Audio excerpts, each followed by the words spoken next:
ఉంటుంది. ఒకటి ఒక అంకెకి రెండు రకాల విలువలు ఉంటాయి. ఒకటి ముఖ విలువ, రెండోది స్థాన విలువ ఉంటుంది.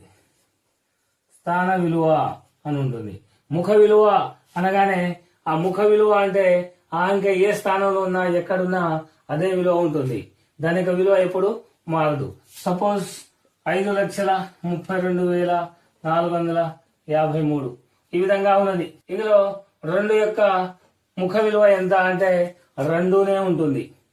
అదేవిధంగా 5 ఇక్కడ 5 యొక్క ముఖ విలువ ఎంత అనగానే 5నే ఉంటుంది. ఇక్కడ 4 యొక్క ముఖ విలువ ఎంత అంటే మనకు 4 ఉంటుంది. 5 ముఖ విలువ 5 ఉంటుంది. అదేవిధంగా స్థాన విలువను కనుక మనం గమనిస్తే దాని యొక్క స్థానమును బట్టి దాని యొక్క విలువ మారుతూ ఉంటుంది. ఇక్కడ 3 యొక్క స్థాన విలువ ఎంత అని అడిగామనుకోండి, ఇది ఫస్ట్ ఏ స్థానంలో ఉందో మనం చూసుకోవాలి. 1, 10, 100, 1000, 10,000 ఇది 10,000 స్థానంలో ఉన్నది. కాబట్టి దీని యొక్క స్థాన విలువ 30,000. అదే ఇక్కడ 5 ఉన్నది. 5 యొక్క స్థాన విలువ ఎంత అనగానే ఇక్కడ 5 యొక్క స్థాన విలువ ఎంత అనగానే మనం దీని యొక్క స్థానం మనం ఒకసారి గుర్తించాలి. ఆ స్థానం గుర్తించిన తర్వాత ఈ స్థానం యొక్క విలువ ఎంత వస్తుంది? లక్షల స్థానంలో ఉంది ఈ విలువ. సో దీని యొక్క స్థాన విలువ ఎంత? 5 లక్షలు.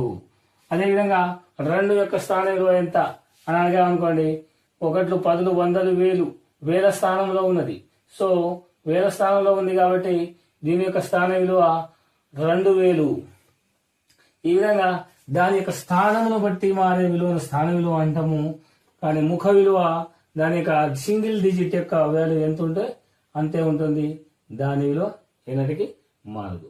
సో ఇక ముఖ విలువ మరియు స్థాన విలువల గురించి